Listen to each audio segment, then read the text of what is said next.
5, 4, 3, 2, 1, 0. Welcome to the show, people. Welcome to the show.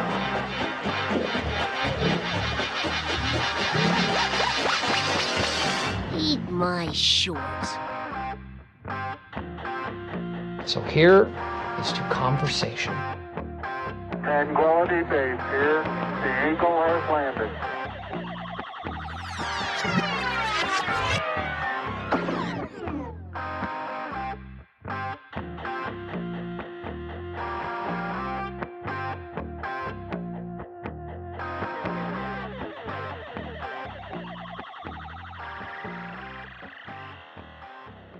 Welcome to the Cash Exchange.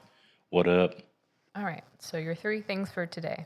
What do deep dives into random IMDbs, filling digital shopping carts, and reading clickbait political articles have in common?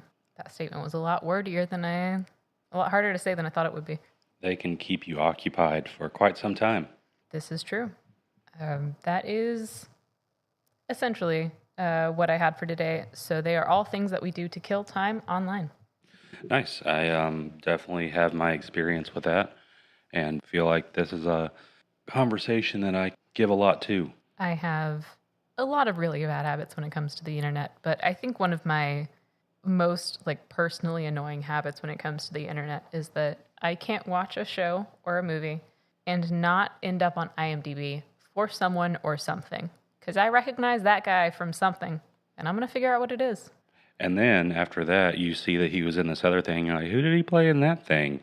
And then next thing you know, the rabbit hole is endless. Your movie is over and you're just sitting on the up next screen and you didn't even watch any of what you set out to watch. Yeah, realistically, I could probably tell you anyone's bacon number. Do you remember the bacon number? Degrees of separation from bacon? Yeah.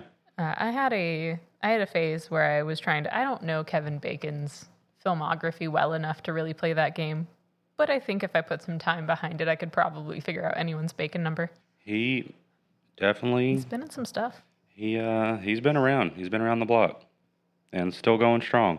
I also have a habit. So these are all very personal to me. They're things that I wish I didn't do online. So I have a really bad habit of window shopping online. So I'll just fill a cart and then decide that I don't actually need to go shopping.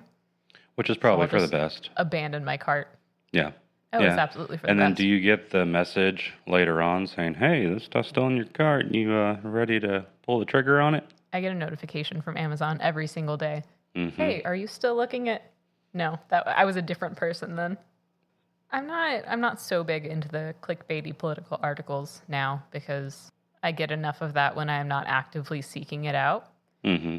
But there have definitely been a couple recently that have caught me. I don't want to get into a political conversation, but everything is bananas right now. And there's a lot of clickbait to be found.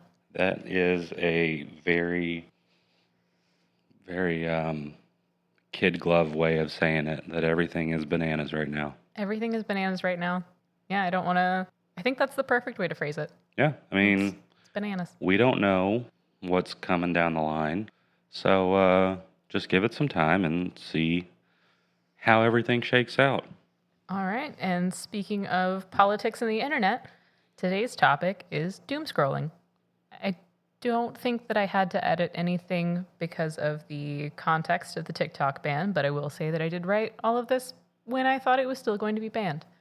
I'm not 100% sure why I thought it was going to hold, but it lasted a total of about 10 hours. Maybe, yeah. Maybe 12. And if you listen to what episode was that?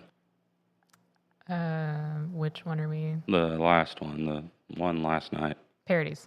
If you listen to our parodies, then you lucky person, get to hear my live reaction to realizing that I no longer have access to TikTok. Yeah, he, in case you didn't listen to that one, he thought that it was going to be canceled the next day, or at least that it would happen at midnight, but we are in the central time zone and not the eastern, which is where it actually got shut down. So I went through a semi-spiral, but you know what? I came through, and then I wasn't even the one to recognize that it was back up and running. That was the person across the table from me. I'm not proud of it, but I instinctively picked up my phone and was going to doom scroll through TikTok, and it worked. It wasn't supposed to, but it then did. she had the audacity to try to rub it in my face. Oh, I got access to TikTok. And then I don't think I was rubbing it in your face. you didn't say, hey, is your TikTok working? It was, hey, I got access to TikTok. And then you showed me your phone. And then Yeah, and then you could have in turn picked up your phone and checked if you also had force TikTok. closed TikTok on my phone and then opened it back up. And then I did too. And that took all the wind out of your sails. I thought I was special. Well, it's a damn shame. Welcome to 2025. Everyone Being special isn't enough anymore. Therefore, no one is. Exactly. I'm not getting thrown into an existential crisis this early on. So anyway, doom scrolling. Doom scrolling.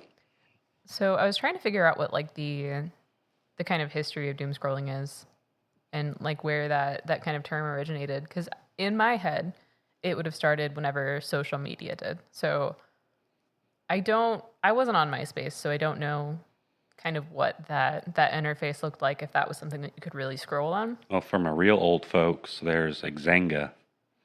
Xanga. What Xanga. in the hell is that? That was MySpace before MySpace was MySpace. I thought, was it before Friendster? Not sure.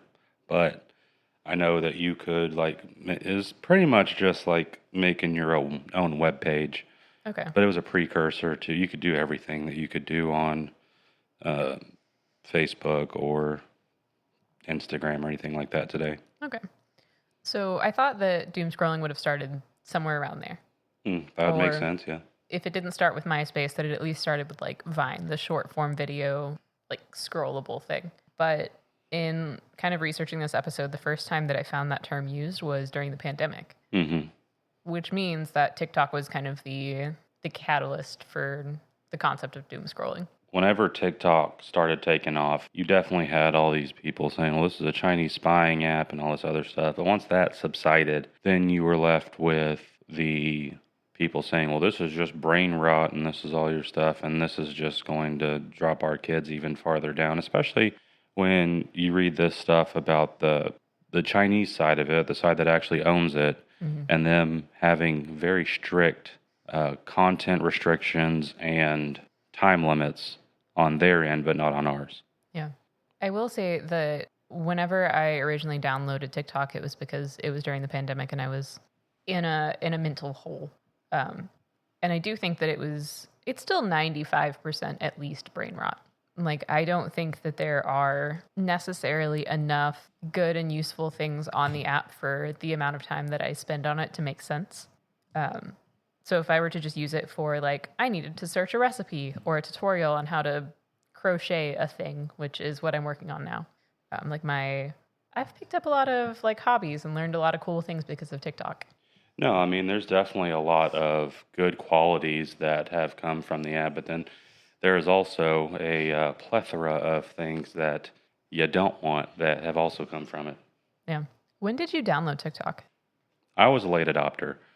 I bought into all the brain rot and all that stuff, and then one day it was just, if you can't beat them, join them, and that's when it ended up happening. Yeah. Well, I think that so much of the reputation for TikTok was that it was like these middle schoolers dancing. So at a certain age, Yes. it feels like it's something that you're not supposed to be a part of. I definitely thought that whenever I opened it the first time, was I don't want to be on an app where it's just like 15-year-olds dancing to whatever 15-year-olds listen to. Well, that's how it started. Yeah. It started out as a musically, dance, dance app, and that's where one of the bigger ones that came out of it was Charlie D'Amelio and all of her peeps. It still blows my mind that they got a Hulu series. Yeah, I mean, all you need is to ride that 15 seconds of fame, and then if you can milk it long enough to get a reality show, then you're pretty well set. Or a crypto. Shout out to whatever the actual name of the hot Haley Hulu girl Welch. is. Sure, yeah. Spit on that thing. Insane thing to be known for. Insane thing to put your life savings into. Absolutely. Insane all the way around. Insane all the way around, yeah. So how much time would you say that you spend on TikTok per week? too much. Yeah. With my job, I have a lot of downtime in between having to do things, and so let's just take a gander real quick and find out. I forgot that there's a Oh, screen here we time go. feature on your phone. Just so we know. Welcome back. Thanks for your patience and support. As a result of President Trump's efforts, TikTok is back in the U.S. You can continue to create, share, and discover all the things you love on TikTok. Isn't he still former President Trump until tomorrow? It should be President-elect Trump, yeah. Or But President-elect, hey, yeah. and we got HD back. That was another thing that happened. That was the first thing I noticed whenever you informed me that TikTok was back, is that everything looked like it was coming off a TV from the 90s. Yeah.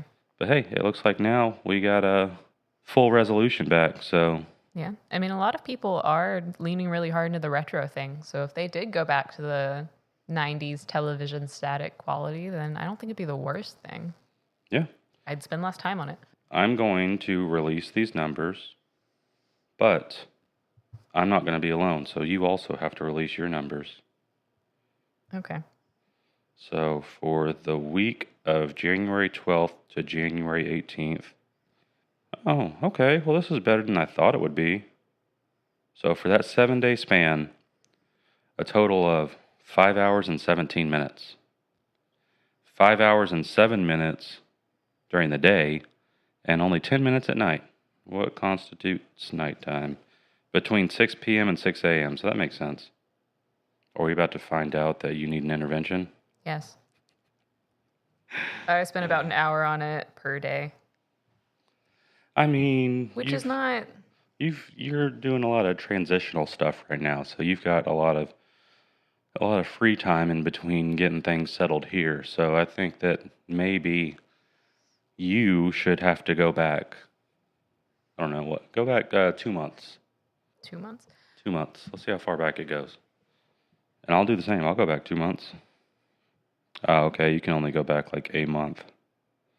The farthest I can go back is December 29th to January 4th. And that was 7 hours and 48 minutes. I can't. Yeah, mine doesn't get granular enough to give me specifics too far back. But I will say that now that TikTok was gone for a very short amount of time, and I realized how many times I just opened it instinctually, that's definitely a thing I want to be conscious of, is that I doom scrolled a lot on TikTok, especially in the sense that like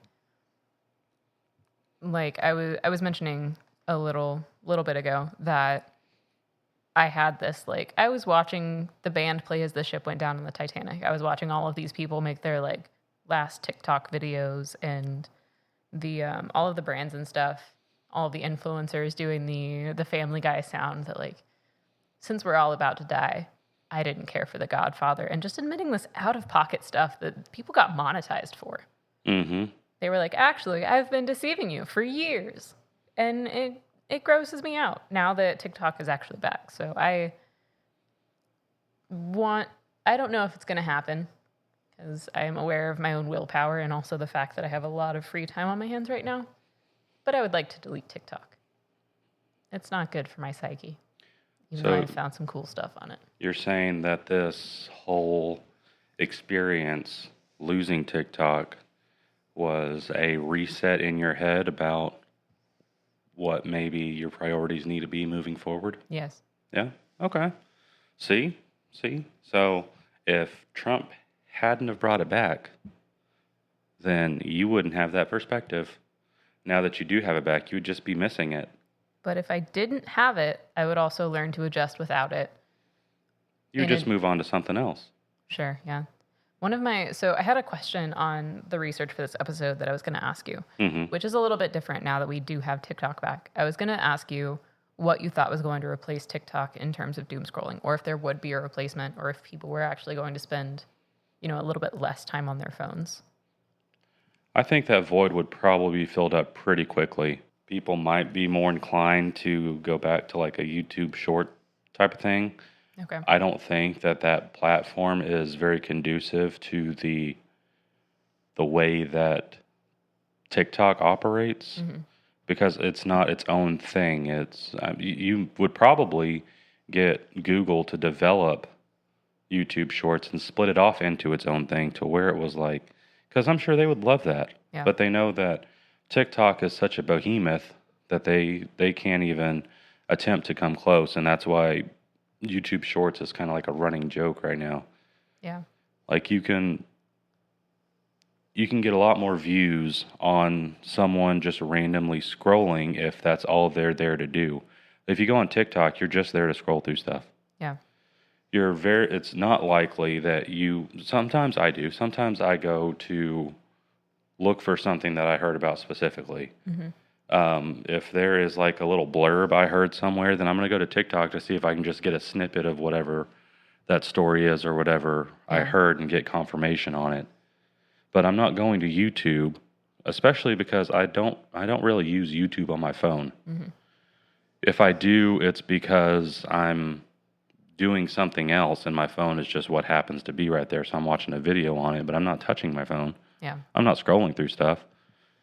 And so I think that if Google had the opportunity to take YouTube Shorts or even create its own thing and make it the new TikTok, then I think that this whole TikTok thing wouldn't have taken place. But it's funny because we're so worried about Chinese spies on our apps and giving information to these apps controlled by other countries, but how is Google much different than what Google has? More power than you could ever know. Yeah. That you could ever wrap your head around. So how is that any different than the TikTok stuff? Just because they're American-based, there's plenty of American-based companies that do not have your best interest at heart and do not have your privacy and your safety top of mind. Yeah, so much of the stuff around this conversation about like banning TikTok has also brought Meta into like the forefront. And about all of the stuff that we've given up to Meta over the years, because they were kind of the first one. And so a lot of people agreed to things that they really shouldn't have, because it was just, we were so blinded by this kind of new thing that connected us with everyone that we needed to connect with. And then it just got more and more perverse until it ended up, they know more about me than I will ever know about myself. Because they have aggregate data of, I think I've had a Facebook technically since like 2010 maybe. So like most of my formative years. Yeah. Up to this point, because I haven't deleted my account. But like I think conversations like this and all of the narrative that's happening around TikTok, it's kind of nauseating if you think about the actual scope of the information that we've given out to all kinds of people.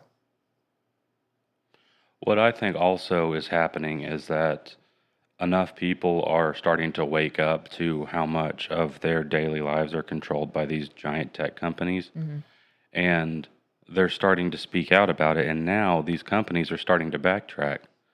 Like all the stuff that Zuckerberg just came out with about how they're going to get rid of their fact-checking system and all this other stuff and try to alleviate the censorship, which I would be okay with unbiased opinion on whether a news article or a comment or whatever was actually true or not. Yeah. But the problem is that you're not going to have someone that is truly unbiased. And then you're going to have people start attacking the information they don't like in order to promote their own information. And it's a flawed system, but that's because there's humans at the helm. But I don't think that AI is a good replacement for it either, because then you're just solely giving all of the controls to these gigantic companies. Yeah, which is also not related, but if you give AI so much power, it's also the way to send the environment to hell in a handbasket. Have you heard of the like kind of environmental impact of like ChatGPT? So ChatGPT is run through data centers. And so every time you request, like say you want a recipe for carbonara. If you were to ask ChatGPT for that, it's going to crowdsource all of its information before it actually puts anything back on you. It's going to source that information from hundreds of thousands of places.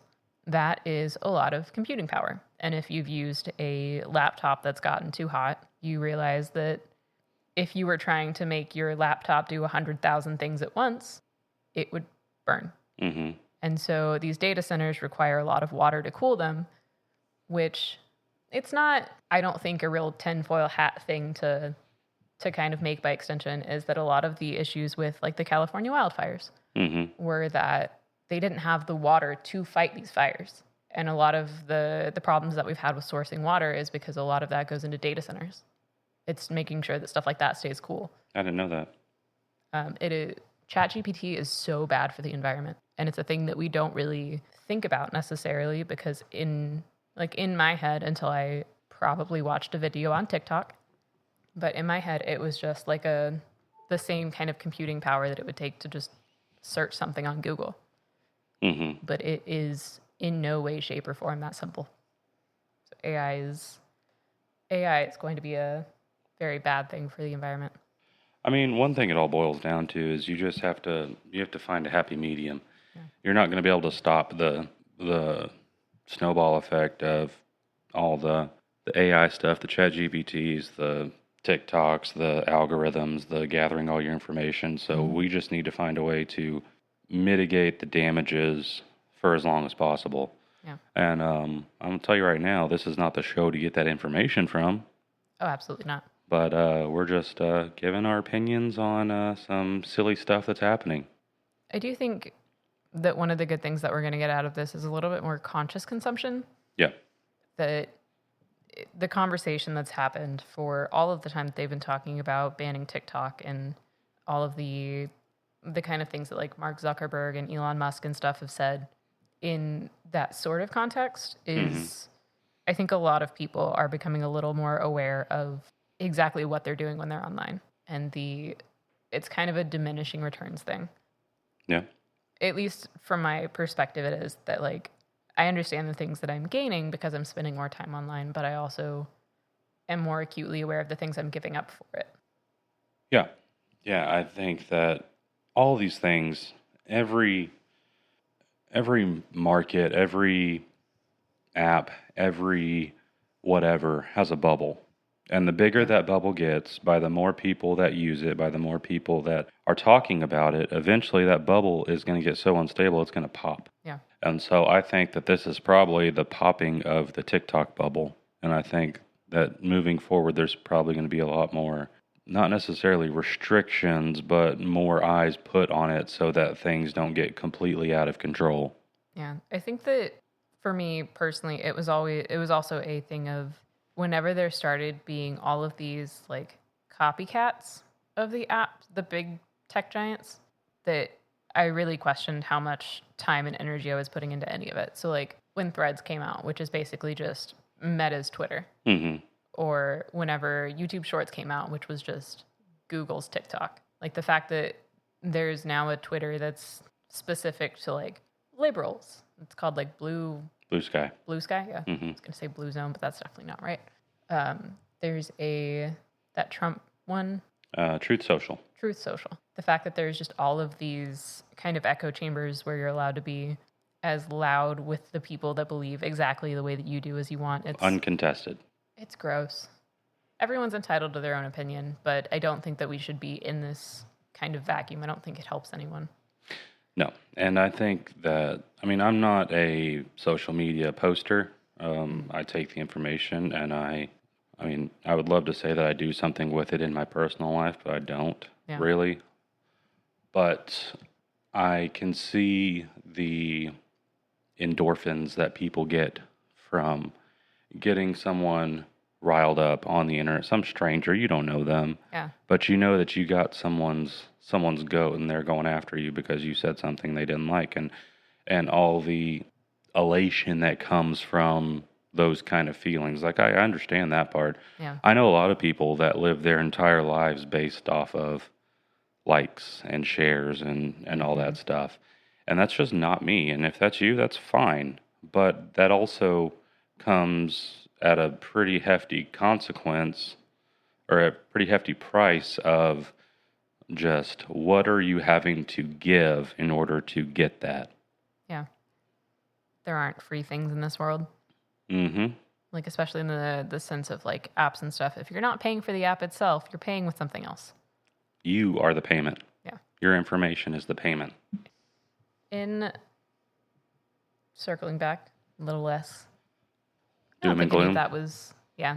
I was going to say a little less tinfoil hatty, but that wasn't really conspiracy theories.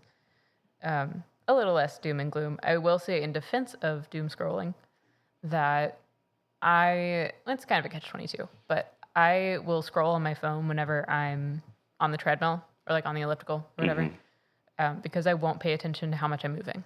And so I could theoretically like get all of my steps in for the day without necessarily realizing it. Yeah.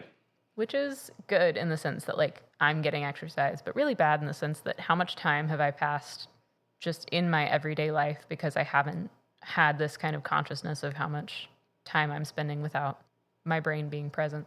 How much time am I on autopilot? Well, I think that that's a pretty healthy way to look at it, that I know I'm doing this thing that overall isn't very healthy for me, but while I'm doing this, I'm going to do something that is healthy for me, that is going to be better for me. Maybe you could look at it as a way of like trading off all the mental headaches for, well, at least I'm getting exercise, or maybe, I don't know. I mean, if you're going to do it, I think that is the best way to go about it. Yeah, for sure. Is to find some sort of healthy trade-off to where it's not a complete loss. It's not, you didn't completely piss your day away. Mm-hmm. You did something else that you needed to while you were also getting this TikTok fix. Yeah. Do you have any kind of like doom scrolling apps or websites or whatever that are non-traditional, so not like the social medias? I used to. I used to use Crackle. Not Crackle, Cracked. Hell, I was about to say, Cracked. what is Crackle? No, Cracked. It was like a lot of satirical, long form, kind of like. That was like BuzzFeed, right? Kind of, but not just so brazenly annoying with their opinions. That's fair. It was definitely comedy focused. It was like The Onion, but not liberal. It was like Babylon Bee, but not conservative. It was in the middle. Just like middle of the road. Okay. Yeah, and I mean, a lot of it was like listicle stuff that would be like, well, don't you think this is weird? That kind of stuff. And so I would spend probably about 45 minutes a day reading through those articles. Okay. I'd get to one, and then something in that article would pique my interest to look into something else, and then that would pique, and it would just go on and on. But for the most part, that was a relatively healthy doom scrolling because I was getting actual information in the process. Yeah. Let's see. Unconventional doom scrolling. Quick segue. Do you know if The Onion was able to successfully buy Alex Jones's? No, no, I don't think so. No. I don't think so. I wanted to follow up on that. I keep forgetting. Well, now you can because TikTok's back. Does doom scrolling just have to be social media? No. Okay, so I could be looking on Netflix for 45 minutes just trying to pick something. Streaming services were one of mine, my non-traditional doom scrolling. Yeah. Yeah, because I definitely do that. I can't make my mind up on what to watch. And I'm just going to rewatch How I Met Your Mother for the 5th time. Well, I don't know if that show really holds up anymore. It's kind of a rough rewatch at this point. Yeah. But as long as you skip the last season. That's kind of how I feel about The Office, too, is that I don't know if I've just seen it so many times. I overplayed it. Yeah. That I've worn it out. But yeah, I used to just be able to put on any episode of The Office and just be content, just sit there and watch it, but I can't do that anymore. My thing right now for like just mindless background noise is Family Guy. Yeah. But I'm also about to burn myself out on that one too. Yeah. Yeah, me too. Especially because now as Seth MacFarlane is getting busier and busier, it's just the newer episodes are fewer and far between, so yeah. So you're stuck with just the same stuff that you've always had. I miss when it comes to Family Guy specifically, I miss the musicality of it. My Shapoopy? Not necessarily Shapoopy, Or Shapoopy, but not my like Shapoopy. like Down syndrome girl, or the what is the All You Need Is a Bag of Weed.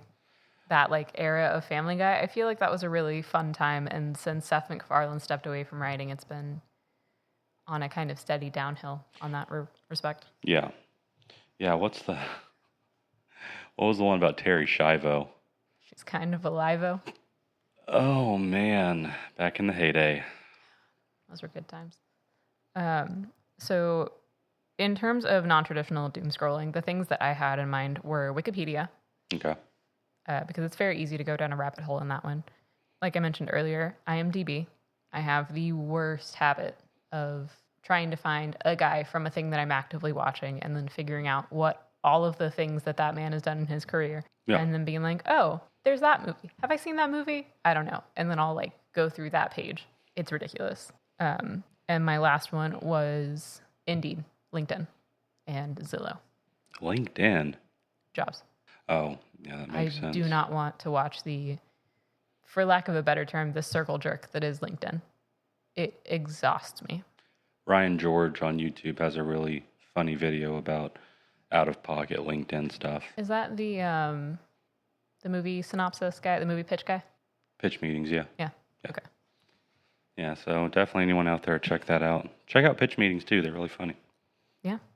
But yeah, every once in a while, I'll get I'll get a specific kind of board, and I'll go through either like job boards, or I'll go through like housing for houses that I'm realistically never going to afford. Because Yeah. I'm not looking for Then starter homes. You're not even looking for a house at the moment. I'm looking at mansions, yeah. Did you watch that show on HBO that was, it was hosted by Jack McBrayer, and it was just the weirdest Zillow listings? I think I caught a couple episodes of it. It was interesting. Yeah. Would he actually go to the house? He would go on a tour with it and just make bad puns about whatever weird things they had in their house. There was a pirate-themed house in Vegas, and he just said, "Holy ship," the whole time. Oh.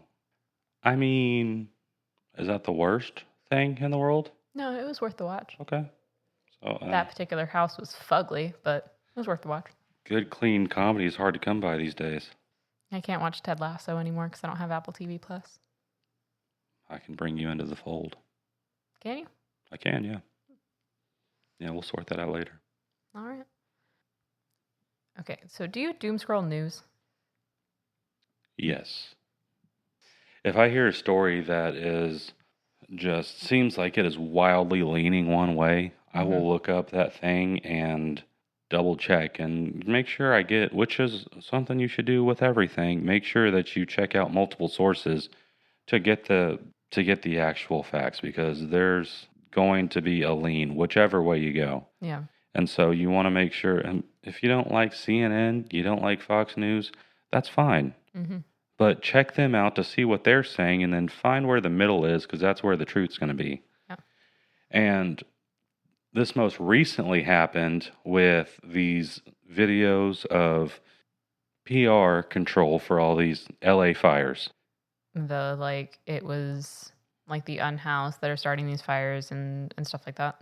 That's part of it, yeah. Yeah, and then one side will blame the homeless, the other side will blame the insurance companies, and the third side will just say, well, they knew this was happening, and this is a failure from the city's department, which all of those may be true. Yeah. All of those may be exaggerations. You don't know until you do your research and figure it out. But what I'm talking about mostly that comes to mind when I think about the question you asked is the situation with I just showed you this video with the fire department chief. Yeah. That said that people, whenever someone is in danger, they want to see someone like them. It makes them feel more comfortable. That part, fine. I get that. But then when this woman was asked, what if my husband was in a fire? And her response is, well, if your husband was in a fire, then he probably shouldn't have got himself in that situation in the first place, which is just such a completely wild response to someone whose entire job is to take people from danger and get them out. And that was something that I had to double, triple, quadruple check to make sure that this wasn't like, some parody of something. Yeah. And this is an actual thing that the LA fire department put out thinking that this was going to be like some slam dunk. And this went through so many people. Mm-hmm. And all these people are still don't see the problem with it. Yeah. I think that representation is great. I think it matters. I also think that when you're talking about your first responders, who cares? Maybe your identity should be like the fourth or fifth thing checked off on the list. Are you less alive because the paramedic that saved you was a straight white man? Like I don't understand how in an emergency situation that's relevant. Like, yes, it's not like we shouldn't hire people. Like, I support DEI. Yeah. I don't think that we should put people in those kind of boxes, but at the same time, like, does it matter in this situation? I don't believe if I was trapped in a fire and a person of a DEI persuasion came up to me and said, "Hey, I can't do anything for you. You shouldn't have gotten yourself in this position in the first place." Then I'm probably going to have some feelings about that. Yeah. And I'm probably going to be super duper pissed and try to find my way out because this is their entire job. And just the fact that we have swung so far away from making sure that people are qualified to focus on other things is just, it's glaringly apparent when you watch that video. Do we know the name of that person? Kristen, let me open up TikTok and find it again because that's something I can do now. Once again. Christine Larson. There you go. Like it. And you can't tell me that there's not qualified people that can do the job, that can handle all the physical requirements and can see everyone as someone that just needs to be rescued in a time of crisis, that also checks all the boxes that they need to check in order to make sure that there is a diverse group of people hired for these positions. Quick thing that I wanted to mention on the Christine Larson thing is that it says that she's the deputy chief of Equity and Human Resources Bureau. So I don't think she's like an actual like fire chief. I might be wrong. That might just be what I'm ascertaining from this article. But well, from the video, she was talking about. I mean, they were talking about her having a position of power in the Los Angeles Fire Department, and she was speaking like she would be going on these calls to be the person that would make people feel more comfortable because she would be like the people that they were trying to help. And then when asked about, okay, well, that's great, but if my husband was in a fire, would you be able to get him out? And then just wildly swinging for the fences that, well, if he does, that's on him. it is genuinely so incredible to hear. If you're on fire, then you shouldn't have put yourself in a situation like you shouldn't live in California. No one should live in California. That place correct. burns down fairly regularly. A lot, There yeah. are wildfires every single year. And they're right next to the ocean. Like, why would people still live in this state if, they could just not put themselves in a situation where there might be a fire? Why have electricity? Electricity causes a lot of fires. Well, yeah. Why have hobos that sleep outside needing to start fires just to stay warm? That's just a safety hazard. Kick all them out of there. And we're not here to argue how not well run California is, because I think there are other people much more qualified to do that. This is just an example of TikTok run amok that just happens to be timely right now because of all the devastation in LA. That's crazy. But on a lighter note, one thing that I am proud to say that I doom scroll on is these videos of, because do you know how the ad revenue and stuff works for TikTok? That you get a certain time amount into the video and it starts counting as views that can be monetized, right? Yes. Okay.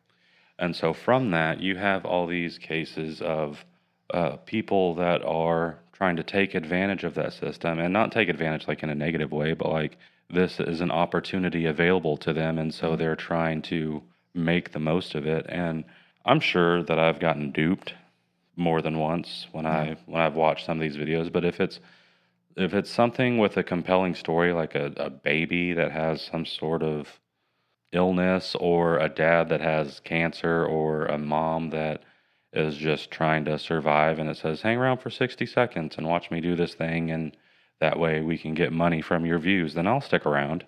I support that in a like crowdfunding thing, but it also just it makes me so sad that that's the state that we're in now. Mm-hmm. Yeah. That you're, for lack of a better term, you're pandering for views Yeah. because these views are gonna make your medical debt ease up a little. But you can look at it from the other side and say that isn't creating videos on TikTok all for pandering views?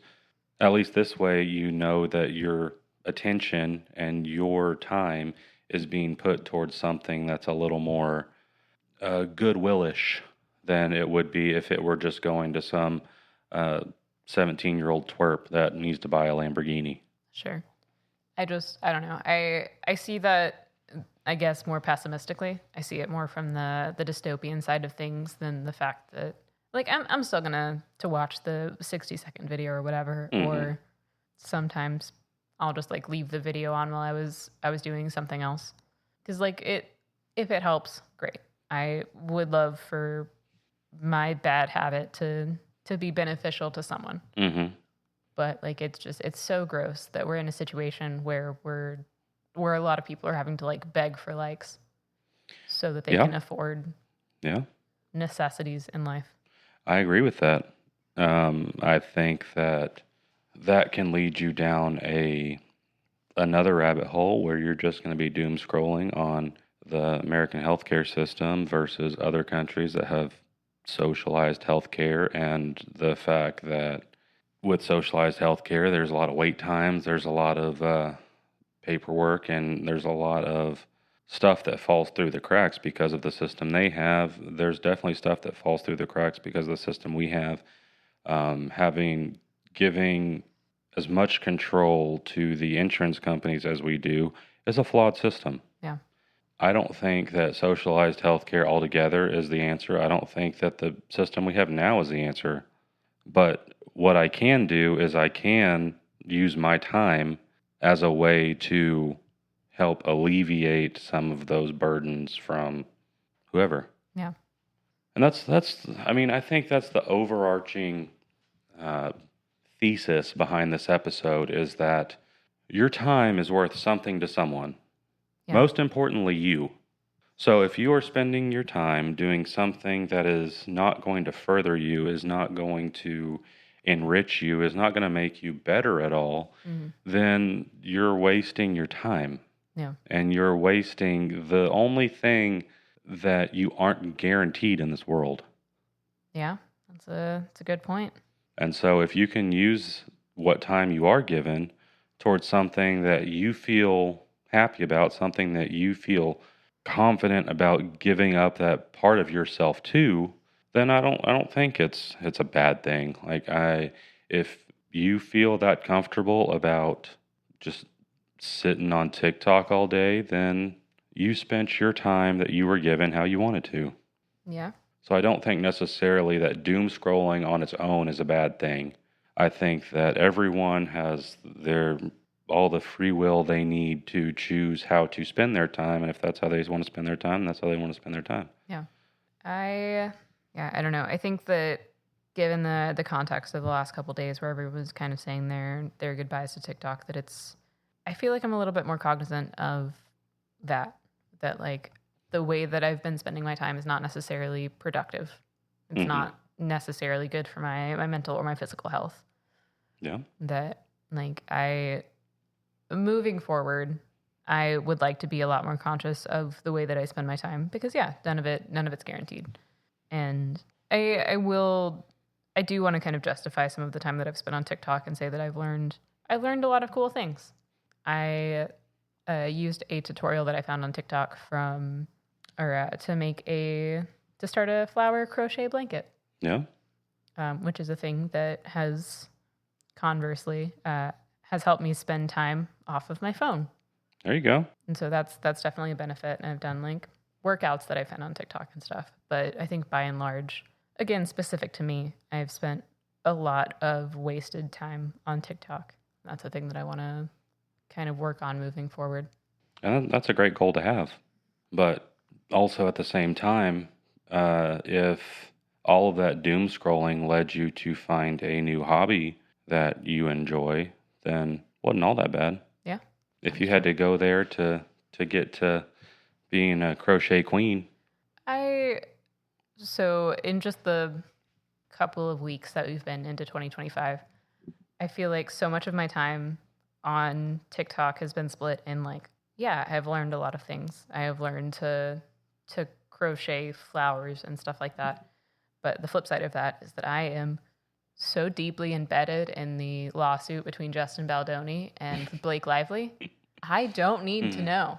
And I will still watch a video even when 90% of the video is the same information that I was already aware of from the last TikTok. That's the kind of thing that I want to stop doing. So if it's maybe a little bit more conscious of a choice where I'm like only going on TikTok if I want to look up something specific, or if it's like me, I don't know, only watching TikTok in black and white because I have a setting on my phone right now where it'll just shut out the color in my phone. Huh. But it's because the human brain is very easily distracted by color. And so if you have like all of these colorful, like flashy things in front of you because you're constantly scrolling through things that are made to catch your attention, then Interesting. it will kind of de-incentivize you being on your phone. And it works. Like The Simpsons. What? That's the reason they're yellow.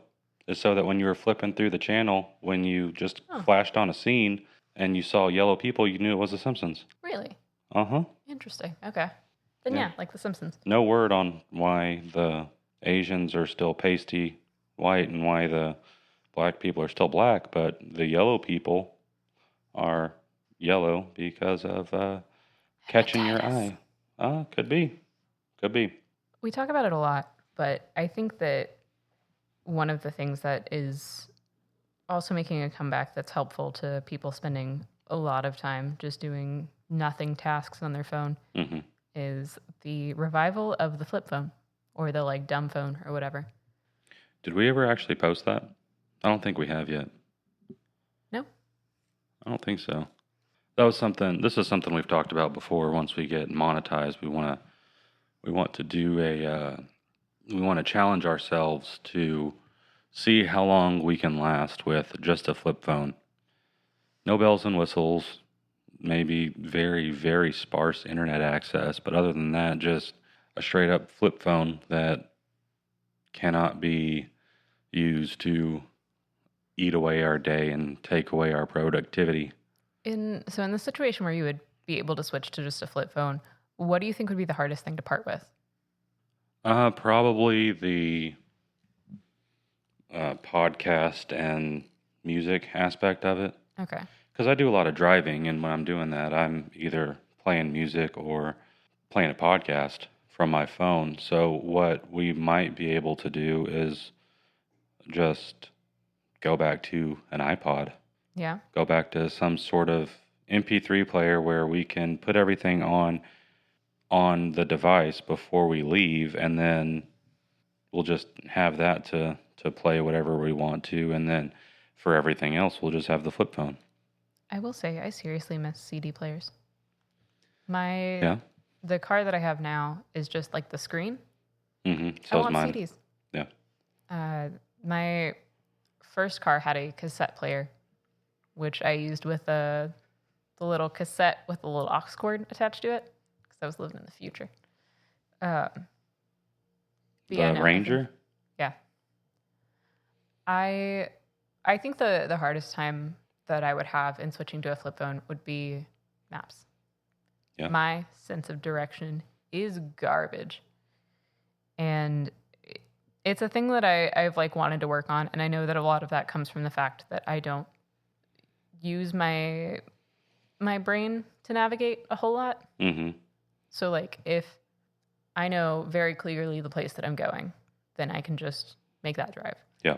But I get this kind of like tunnel vision when it comes to directions. So like I know how to get there, but if I'm trying to go from point A to point B to point C, my brain will just like not be able to make those connections the right way. Yeah. And so I think that losing like Google Maps would be a really hard thing for me. Yeah. I don't think it's a thing that I couldn't get around. Like, eventually I would have to develop a better sense of direction, and I would get lost plenty of times in the process. But How long do you think that would take? honestly, I have no idea. My sense of direction is real bad. I wish it weren't. It has always been, it's always been rough. Like, I would still get directions. Like, I worked at the restaurant that I was in most recently for a long time, and I would still get directions every once in a while to the restaurant Traffic? to check on traffic. Yeah. Which is fine, but I would also just like leave it up in the background. Like, I wouldn't be paying attention to it, but I would just have it like up. Yeah. And that's also not really helpful. I don't need those directions. It's there as like a crutch. So in my head, like, I'm not actually making conscious decisions because I'm still sort of following these directions. Yeah, if I feel like I'm running late for something, I will put directions into somewhere where I know, like the back of my hand, how to get there, just to see what the general time frame is that I can look at for being there. Because I am okay at like estimating based on perfect conditions. Yeah.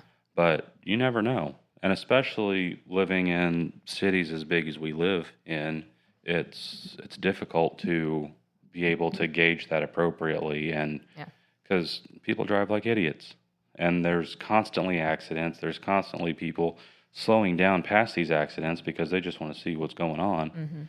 And so it's very difficult in this sort of urban environment for you to be able to gauge that properly and be able to know without having to leave 45 minutes before you meant to, just so you know that you can get wherever you needed to. So I definitely think that that's something that the maps, Google Maps or the map app on Apple has definitely chipped away at that part of my brain. And I use it for more of a crutch now than anything else. Yeah. And so I don't know how I would react to that. I don't know how I would react going back to that and just not having that knowledge, knowing that I easily could. Yeah. And I think that that would be the biggest part of if we did make a switch to a flip phone, would be just knowing that all this stuff is available to us, but actively trying to avoid using any of it. Yeah. I think so. I've been kind of in this loop. So there have been a lot of times where I've like sat down and been like, I am spending too much time on my phone. So I will go through like some kind of like half measure where I can obviously still have my phone because I still need it. Yeah.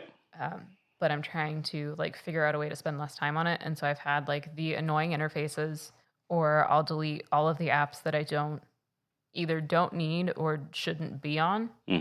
And there's just this, so far at least, I haven't been disciplined enough to actually maintain all of those changes. And so I'll have a month go by where I'm not on any of the social medias, or I'm not spending all of this time on my phone. It stays in black and white, or, whatever.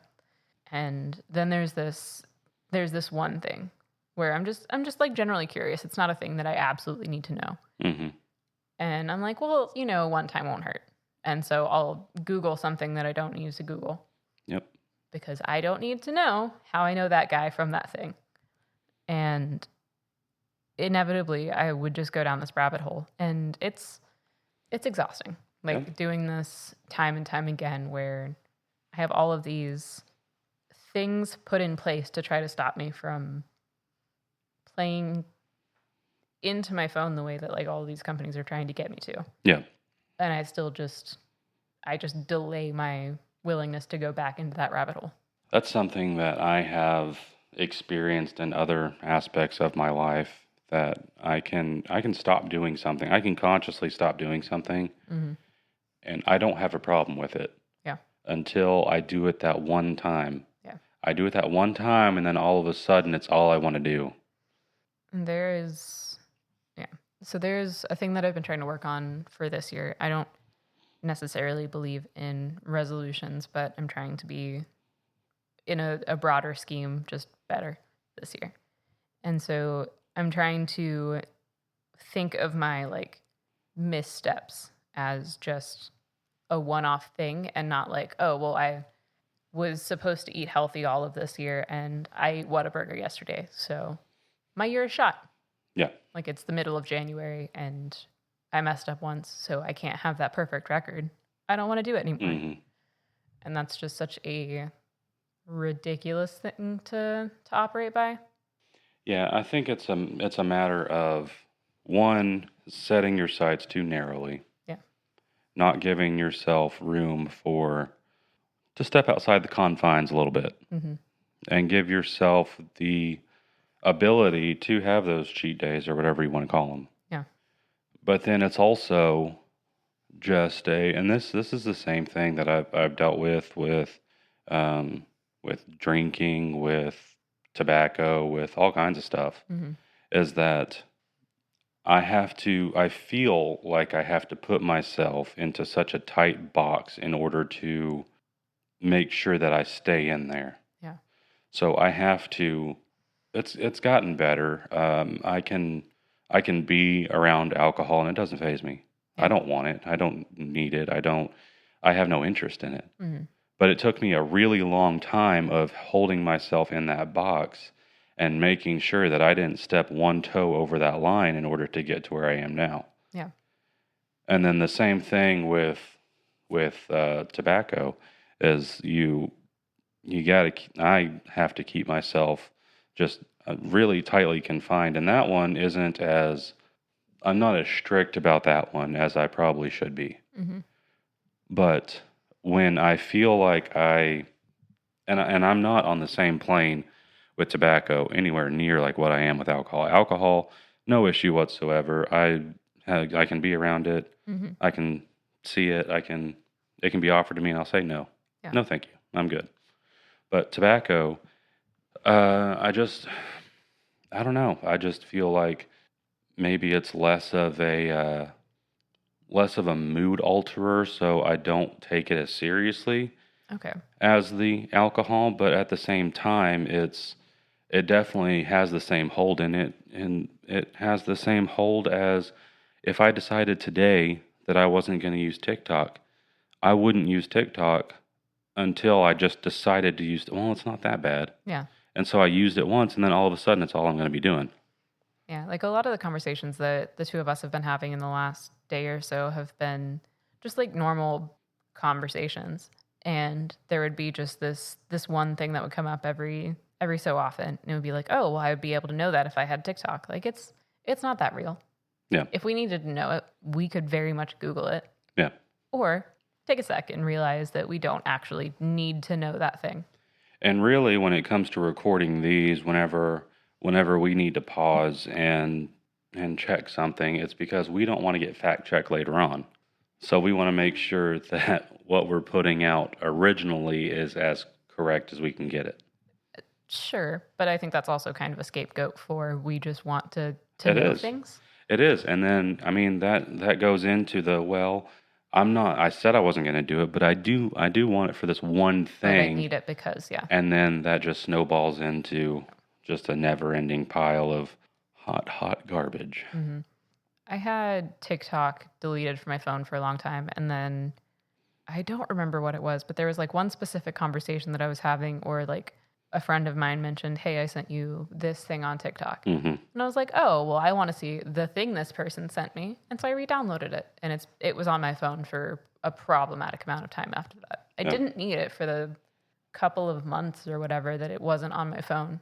But then as soon as I like got it back for theoretically the one thing I needed it for, then I went down a rabbit hole and I was just like, oh, well, it's fine. I can just keep this on my phone. Yeah. I wasn't going to be more conscious about my use of it. Anything in your life that you deem to be problematic or other people have deemed to be problematic, most of the time it's just about having a reasonable amount of control and having restrictions put in it. Moderation, guys. Moderation. Yeah. So overall, is TikTok the devil? No. Overall, is the internet the devil? Kind of. No. It's all about how you use it. It's all about the way that you use these tools that are at your disposal. Yeah. Like if me and you need to share TikToks about this stupid ass Robbie Williams movie because that's our love language to each other, then that's fine. Yeah. Then that's what we're going to do.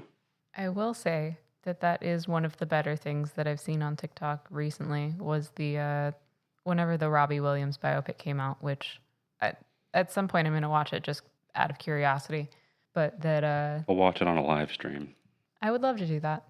But people have just been like mercilessly mocking it in the States because no one here knows who Robbie Williams is. If I'm wrong, please correct me. I don't know anyone near me who knows who Robbie Williams is.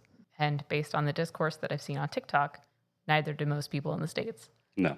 But they've been doing like a stop motion mockery of the I think it's from the trailer, for the next 2 hours, your ass is mine. And then it just plays the most mid-pop song you've ever heard. That's a good use of the internet. Do you think that Robbie Williams was pissed whenever they said they're going to bring back TikTok because Trump made some deal with them? He thought he was going to get a break. He thought he was going to get just a little ounce of peace. And then all of a sudden it's back. And now so are every single who the hell is Robbie Williams TikTok. I don't think that this movie would exist with the concept the way that it is if this man did not have the healthiest ego.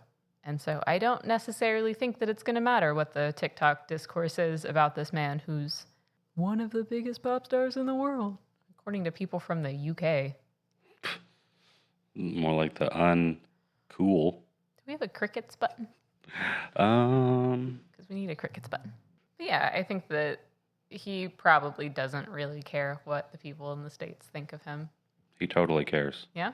He totally Think so? cares, yes. Has he come out and said things about it? I'm sure. I don't keep up. I don't care about his side of it because I don't know him. I don't care what his opinion is because he is a guy that was in a Brad Paisley song for Cars 2 with Larry the Cable Guy. You keep mentioning that, and every time you say it, I forget about it. Yeah. And so I keep that is remembering all that I know. Collision of Worlds is a whole thing, and that is the one song by 50% is Robbie Williams. Yes. It's the only one I know of his. Yes, me too. And now, Against My Will, Candy. Oh, is that the song? That's the one that everyone follows the for the next 2 hours clip with is the song Candy. See, I didn't even know that. And I know about 15 seconds of that song, and it's the one that they use the stop motion monkey animal or King monkey Kong. action figures for, yeah. Curious George. Mm-hmm. Incredible. Oh. This episode got a lot more existential than I thought it would. This is like the things ruined by the internet. Yeah. It's just like sort of a continuation. It had a lot of tendrils into all kinds of other aspects of our lives. Yeah. Doom scrolling is a topic that is near and dear to me. Yeah. It's the thing that affects my everyday life. Do you have any words of wisdom to leave on? Consume consciously. Oh, that's a good one. That could be a T-shirt. In case you're on the fence, this podcast is consuming consciously. It is. We spit nothing but facts that have been fact-checked on the fly. And so you know they're accurate. We do our best, guys. Do you have anything for the people? Your time is worth something to someone. Most importantly should be you. Use it wisely. Use it wisely. All right, we'll see you next time. Peace out, folks.